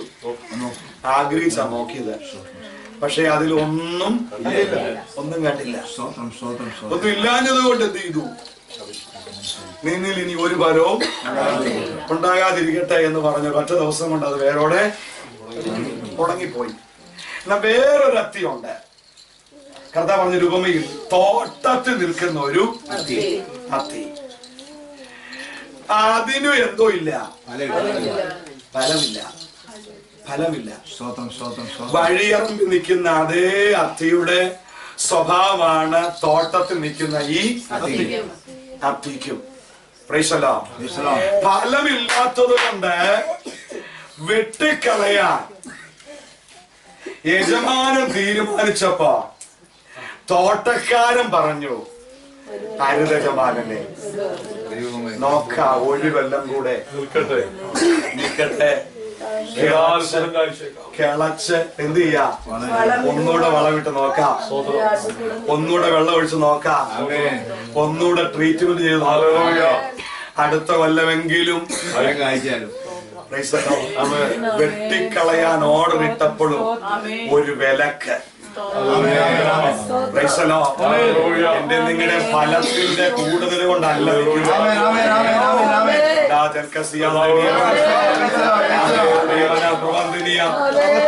ഇതിനകത്ത് ഒരു വിഷയം ഞാൻ പറയാം.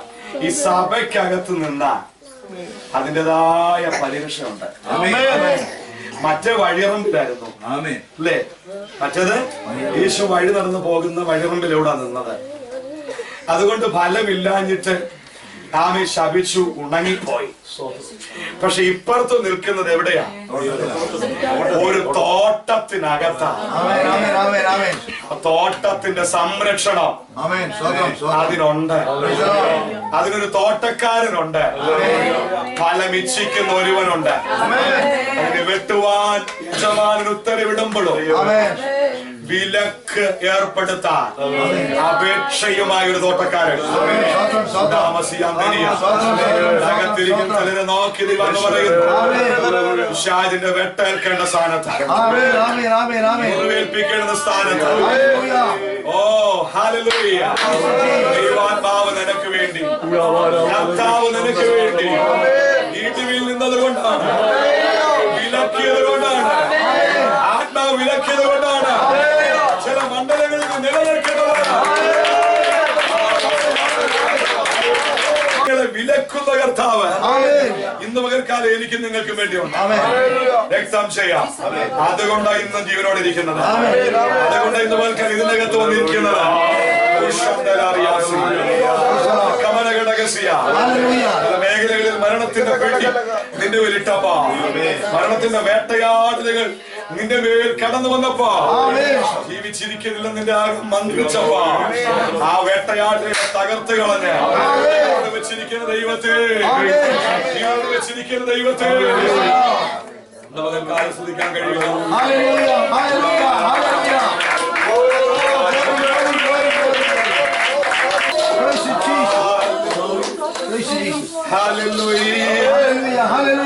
ജോലിയിൽ നീ അവിശ്വസ്തയെന്ന് ആമേൻ ഭീതി പറയത്തക്ക നിലവാരത്തിൽ കൈപ്പഴകളെ കണ്ടുപിടിച്ച് നിനക്ക് വിരോധമായ ആർഗ്യുമെന്റ് ഉന്നയിക്കുക വിശാല വ്യക്തികളെ ഉയർത്തിക്കൊണ്ടുവന്നപ്പോൾ അതിനെ വിലക്കി നിനക്കൊരു കേടുവരാതെ, നിന്റെ ജോലിക്ക് കോട്ടം വരാതെ പരിപാലിച്ച ദൈവത്തെ നന്ദിയോടെ സ്തുതിച്ച് പകൽക്കാലത്തിനകത്തിരിക്കുന്ന ചില വ്യക്തിയോട് ബന്ധപ്പെട്ട് വിശാല അണിയറയിൽ ഒരുക്കുന്ന ചില വിഷയങ്ങൾ വ്യക്തികളെ പൊക്കി നിനക്ക് വിരോധമായി നിർത്തുവാൻ, സംസാരിക്കുവാൻ, ആമേൻ ആമേൻ ആമേൻ, ചില പേപ്പറുകൾ നിനക്ക് വിരോധമായി ചലിപ്പിക്കുവാൻ വിശാൽ ഒരുക്കുന്ന മണ്ഡലങ്ങളെ ആമേൻ വിശ്വസിക്കുന്നവർക്ക് വേണ്ടി ഇന്ന് പകൽക്കാലം ആത്മാവറങ്ങി വിലക്കുകയാണ്.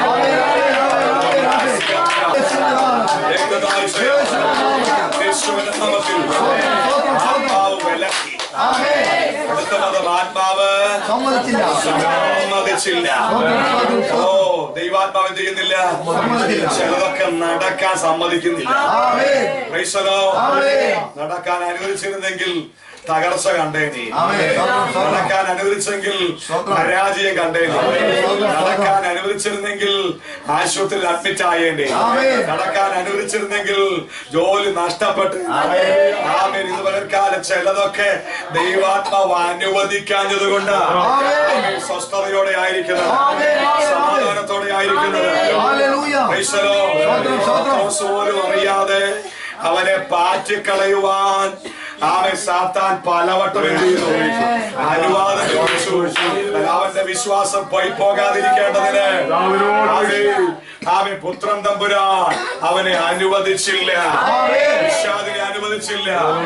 വേർക്കാല ചില മേഖലകളിൽ അനുവാദം കൊടുക്കാതെ, സാത്താന്റെ മേഖലയ്ക്ക് അനുവാദം കൊടുക്കാതെ നമ്മളെ പരിപാലിക്കുന്ന ദൈവത്തെ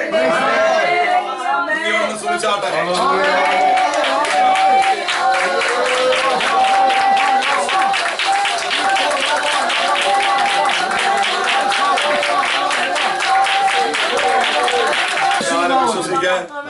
ആത്മാവിന്റെ നിയോഗത്താൽ ഞാൻ മുമ്പോട്ട് എടുത്തു വെച്ചിരിക്കുന്ന സ്റ്റെപ്പുകളിൽ പരാജയം കാണിക്കുമെന്ന് ഒരു വശത്ത് പിശാച് വാദിക്കുമ്പോൾ ആത്മാവ് അതിന് സമ്മതിക്കത്തില്ല. വിശ്വസിക്കാൻ ആത്മാവ് അതിന് സമ്മതിക്കത്തില്ല. രക്തം ചെയ്യാം, രക്തം ചെയ്യാം. യേശുവിന്റെ നാമത്തില് സാമ്പത്തിക മേഖലകളില് കളയാൻ പിശാച് പദ്ധതിയിടുമ്പോ ആത്മാവ് അതിന് സമ്മതിക്കത്തില്ല. അറിയാത്ത വഴികളെ, കാണാത്ത ഉറവുകളെ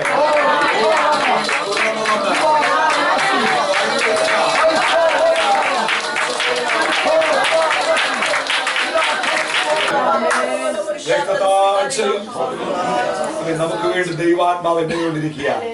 ചിലതൊക്കെ സമ്മതിക്കാം, ചിലതൊക്കെ വിലക്കിയും നമുക്ക് ജയം തന്നുകൊണ്ടിരിക്കുക.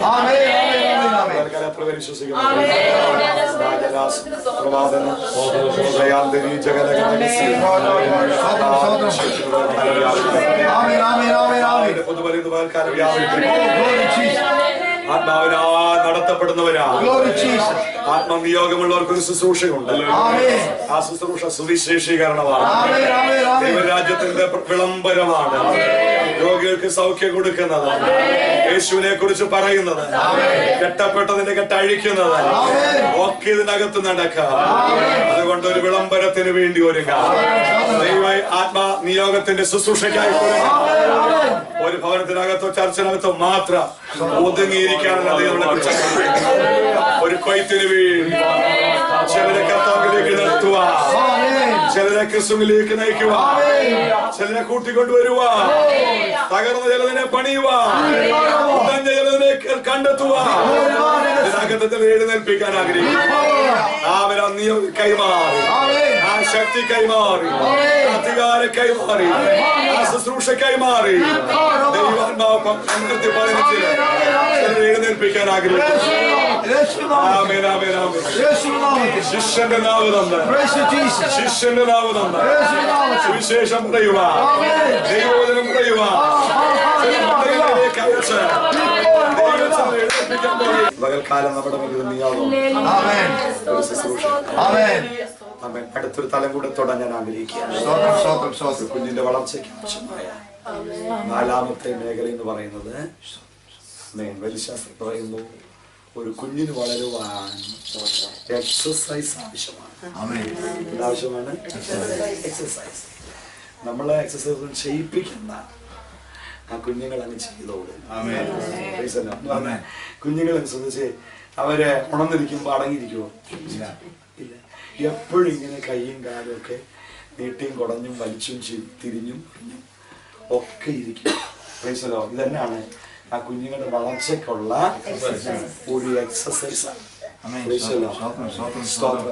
നമ്മൾ പറയും പിരിവിരിപ്പാന്ന് പറയും. പിരിവിരിപ്പല്ല, സ്തോത്രം. അവര് വളരണമെങ്കിൽ ഇതൊക്കെ ആവശ്യമാണ്. കുഞ്ഞിന്റെ വളർച്ചയ്ക്ക് എന്താവശ്യമാണ്? ഒരു എക്സസൈസ് ആവശ്യമാണ്. നമ്മുടെ ആകത്തെ മനുഷ്യന്റെ വളർച്ചയ്ക്ക് എന്താവശ്യമാണ്? എക്സസൈസ്.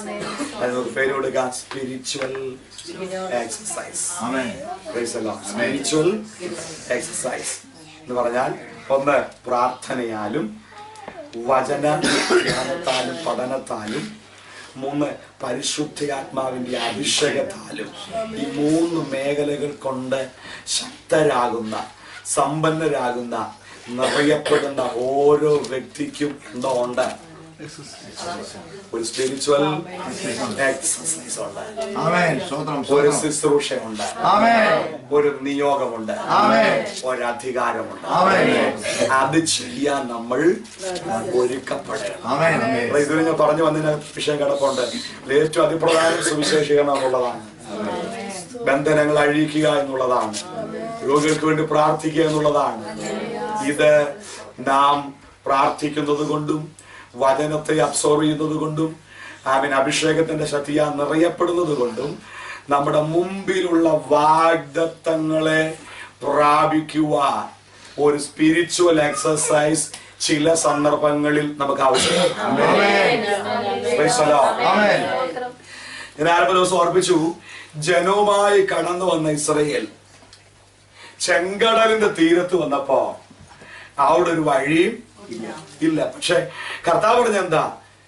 ജനത്തോട് മുൻപോട്ട് പോകാൻ പറ.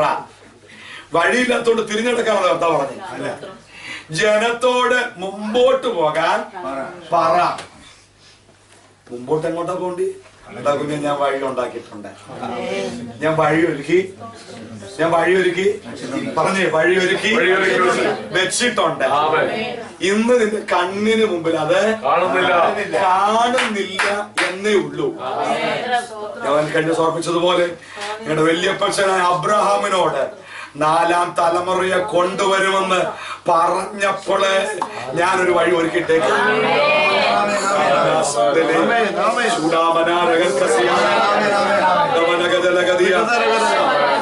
പക്ഷെ എത്രയോ ആണ്ട് മുമ്പ് ഈ രാജ്യത്തിന് വേണ്ടി പ്രാർത്ഥിക്കാൻ പറഞ്ഞതിന്റെ ഒരു അനന്തര ഫലമായിട്ട് ഇവിടെ എത്തിയിരിക്കുന്നത്. സ്തോത്രം, സ്തോത്രം, സ്തോത്രം, സ്തോത്രം. വെള്ളം മൂടിക്കിടക്കുന്ന ചെങ്കടലിന് മുമ്പിൽ ഒരു സ്പിരിച്വൽ എക്സസൈസ് ആവശ്യമാണ് എന്ന് പറഞ്ഞാൽ, മോശയോട് പറഞ്ഞു, ഞാൻ നിനക്ക് തന്ന അധികാരത്തിന് വടിയുമായി ചെങ്കടൽ നേരെ ഇറങ്ങിച്ചു അതോട് കൽപ്പിക്കാം. മോശയ്ക്ക് ദൈവം കൊടുത്ത ദൈവത്തിന്റെ വടിയുമായി ചെങ്കടലിന്റെ മുമ്പിൽ നിന്ന് ഇങ്ങനെ വിളിച്ചു പറഞ്ഞു കാണും, യഹോവയുടെ നാമത്തിൽ ഞാൻ കൽപ്പിക്കുന്നു, ചെങ്കടലേ ജനത്തിന്റെ മുമ്പിൽ നിന്ന് വഴി മാറുക. ഇത് പറഞ്ഞു കഴിഞ്ഞപ്പോ യെശയ്യാവ് പറയുന്നു, മോശയുടെ വലത്തു കൈമേൽ യഹോവയുടെ വലതുകരം വരുമാറാക്കി.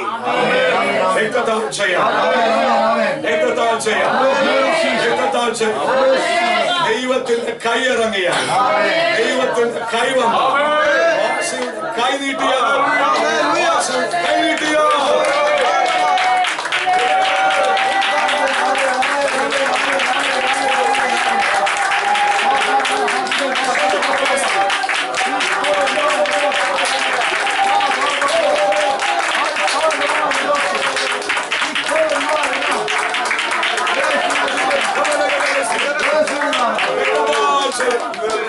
അപ്പോസ്തലന്മാരോടുകൂടെ കർത്താവിന്റെ കൈ ഉണ്ടായിരുന്നത് കാണുന്നു. അവർ ചിതറിപ്പോയി. ചിതറിച്ചെന്ന ഇടങ്ങളിലെല്ലാം എന്ത് ചെയ്തു? സുവിശേഷം പറഞ്ഞു. കർത്താവിന്റെ കൈ അവരോടുകൂടെ ഉണ്ടായിരുന്നു. കർത്താവിന്റെ കൈ അവരോടുകൂടെ ഉണ്ടായിരുന്നത് കൊണ്ട് അവർ പറഞ്ഞ സുവിശേഷത്തെ ഉറപ്പിച്ചു. ആത്മാക്കൾ വിടുവിക്കപ്പെട്ടു. അത്ഭുതങ്ങളാലും അടയാളങ്ങളാലും ദൈവസഭ പണിയപ്പെട്ടു. അങ്ങനെയെങ്കിൽ ദൈവത്തിന്റെ കൈ നമ്മോട് കൂടെ ഇരുന്നാൽ, സ്പിരിച്വൽ എക്സസൈസ് ചെയ്യാൻ തയ്യാറായ, കൈ നീട്ടാൻ തയ്യാറായ, വാഗ്ദത്ത വഴി വെളിപ്പെട്ടു വരും. വാഗ്ദത്തിന്റെ വഴികൾ വെളിപ്പെട്ടു വരും. യേശുവിന്റെ നാമത്തില്, യേശുവിന്റെ നാമത്തില് വിഷയങ്ങൾക്ക് നേരെ കരമുയർത്തുക, വിഷയങ്ങൾക്ക് നേരെ കരമുയർത്തുക. തയ്യാറായോ?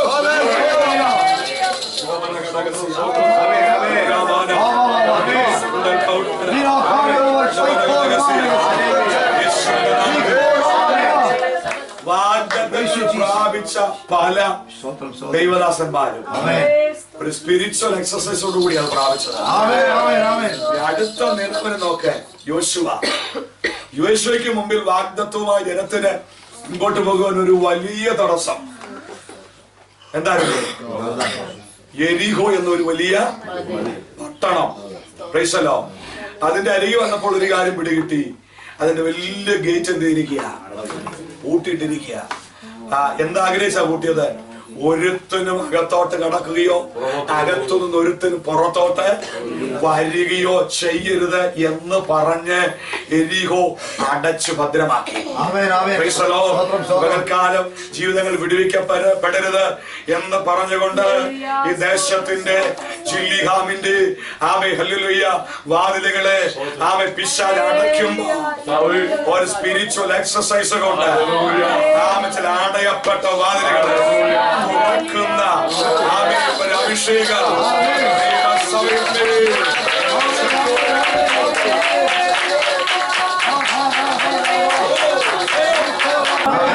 റോഡുകളിൽ ചുമ്മാ പോയി പ്രാർത്ഥിക്കാം. ഈ ദേശത്തെ ഞങ്ങൾ അവകാശമാക്കി, ഈ കുടുംബങ്ങളെ ഞങ്ങൾ അവകാശമാക്കി, ഈ ഭവനത്തിനകത്ത് പാർക്കുന്നവരെ അവകാശം ഞങ്ങൾ പ്രാർത്ഥിക്കുന്നു പറഞ്ഞുകൊണ്ട് പ്രാർത്ഥിക്കാൻ തയ്യാറാകട്ടെ. ചുറ്റി ഏഴാമത്തെ ദിവസം എന്ത് ചെയ്തു? 7 പ്രാവശ്യം. എത്ര മൈലുള്ളതെന്നറിയാമോ പഠനം പറയുന്നത്? ആ 7-ാം ദിവസം 7 പ്രാവശ്യം ചുറ്റുവെന്ന് പറഞ്ഞാൽ ശരിക്കും നല്ല ആരോഗ്യമുള്ളവരെ കൊണ്ട് ഓടുന്നത് പോലെ പോയെങ്കിൽ എന്ത് ചെയ്യത്തുള്ളൂ? 7 പ്രാവശ്യം ചുറ്റാൻ പറ്റത്തുള്ളൂ. ചുമ്മാ ഇത് പ്രാർത്ഥന ഒന്നും ആത്മാക്കിനകത്ത് വന്ന് കയറും ചുറ്റാൻ തയ്യാറാണ്. 7-ാം ദിവസം 7 പ്രാവശ്യം ചുറ്റി ഒന്നിച്ചാർപ്പിടുമ്പോൾ പിടിച്ചടക്കാൻ ഒരു സാധ്യതയുമില്ലെന്ന് കരുതിയിരുന്ന എരിഹോ മതിൽ നിലനിൽപ്പിൽ അത് താഴേക്കിരുന്നു. അണ്ടർഗ്രൗണ്ടിലേക്ക് ആ മുഴുവൻ സ്തോത്രം കാട്ടയും എന്ത് ചെയ്തു? താണുപോയി. നിരപ്പിന് കാലുപൊക്കി വെക്കത്തക്ക നിലയില് ദൈവത്തിനെ നിരപ്പാക്കി.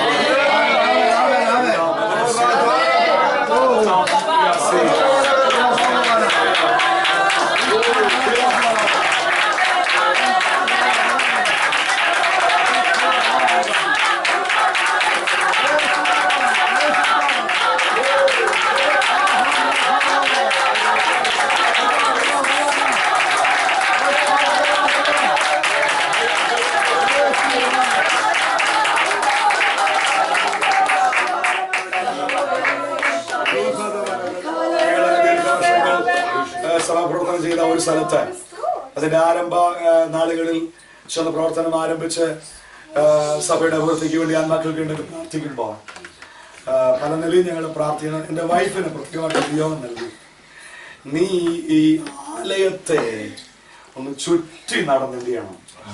പ്രാർത്ഥിക്കണം. അങ്ങനെ ഞങ്ങളോടൊപ്പം വന്ന് നിന്ന് പ്രാർത്ഥിക്കുന്ന കുറെ ആത്മഭാരമുള്ളവരുണ്ടായിരുന്നു.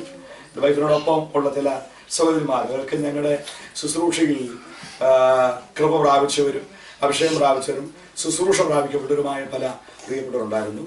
അങ്ങനെ അവരുമായിട്ട് ഈ നിയോഗം ഒന്ന് ഷെയർ ചെയ്തിട്ട് ഒരു സന്ധ്യയായ സമയത്ത്, ഒരു 7 മണിയായി, ഇരുട്ട് മൂടുന്ന സമയത്ത് എൻ്റെ വൈഫും അങ്ങനെ വേറെ 1-2 പേരും കൂടെ ഹോളിനകത്ത് നന്നായിട്ട് അല്പസമയം പ്രാർത്ഥിച്ചിട്ട് ആ പ്രാർത്ഥനയോട് തന്നെ അവരിറങ്ങി ആലയത്തെ ചുറ്റി നടന്ന് ആത്മാവ് എന്ത് ചെയ്യാൻ തുടങ്ങി? പ്രാർത്ഥിക്കാൻ തുടങ്ങി. ആത്മാക്കളെ തടഞ്ഞ് ഇതിന്റെ വാതിലുകളെ കൊട്ടിയടച്ച് ഒരെണ്ണം പോലത്ത് വരരുതെന്ന് വാദിക്കുന്ന അന്ധകാര ശക്തികളെ ആത്മാവിൽ ശാസിച്ചുകൊണ്ട് ചുറ്റി നടന്ന് എന്ത് ചെയ്യാൻ തുടങ്ങി? പറയട്ടെ, ആദ്യത്തെ ദിവസം ഒരു 3-4 പ്രാവശ്യം ഇങ്ങനെ ചുറ്റി നടന്ന് പ്രാർത്ഥിച്ചു. കേറി അടുത്ത പ്രഭാതത്തിൽ 2 കാലും നീര് വെച്ചു. 2 കാലും അതിനകത്ത് എന്തോ ഒരു മിശ്രമുണ്ടല്ലേ, നടക്കാൻ വയ്യാത്ത പോലെ 2 കാലിലും നീരായി. മനസ്സിനകത്തൊരു ദൈവിക പദ്ധതി ഉണ്ട്. ഞാൻ പറഞ്ഞു, നീര് നാളെ ചുറ്റാതിരിക്കേണ്ട, നീര് പോകാൻ ഞാൻ പ്രാർത്ഥിച്ചോളാം, ദൈവം തന്ന നിയോഗം ചെയ്തോളാം പറഞ്ഞു. ഞാൻ പ്രാർത്ഥിച്ചു, നീര് മാറി.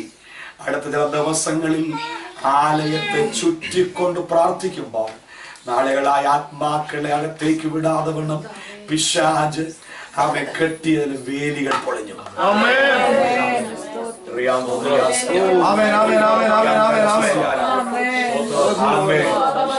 ചേർന്നുള്ള ഉപവാസ പ്രാർത്ഥനകളോട് വന്നു കഴിഞ്ഞപ്പോൾ ആമേ കത്തോലിക്കയിൽ നിന്ന്, മർത്തോമയിൽ നിന്ന്, ഓർത്തഡോക്സിൽ നിന്ന്, ഹൈന്ദവ പല ഗ്രൂപ്പുകളിൽ നിന്ന് ജീവിതങ്ങൾ അകത്തേക്ക് വരാം.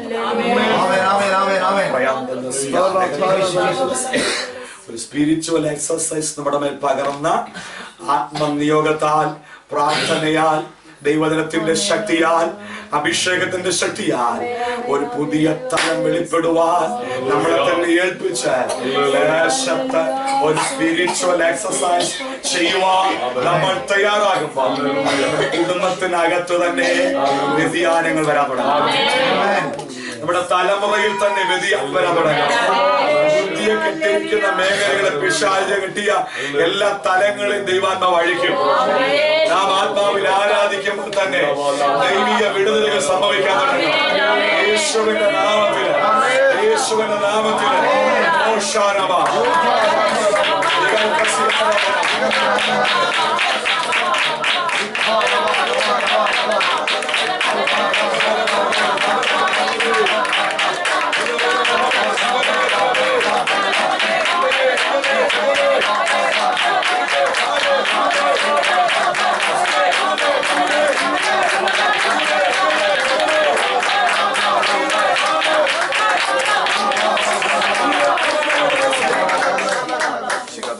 സ്പിരിച്വൽ എക്സസൈസ് ചെയ്യത്തക്ക നിലയിൽ നാം തന്റെ ഇടം പ്രാപിച്ച് ആത്മശക്തിയോടെ പുറത്തു വരികയാണ്.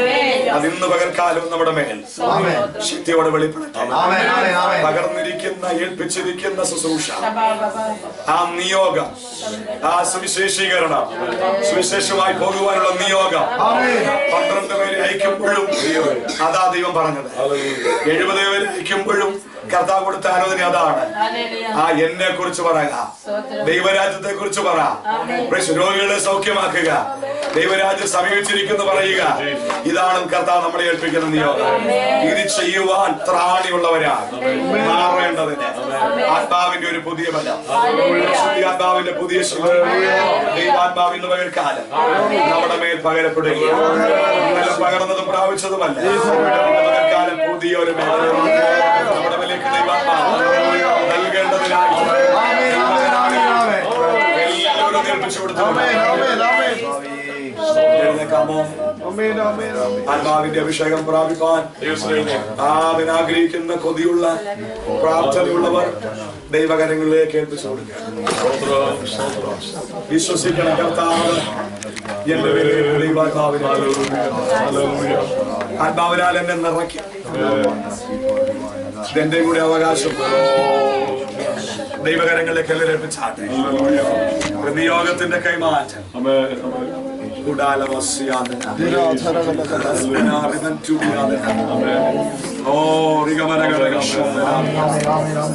ജീവാനഘടക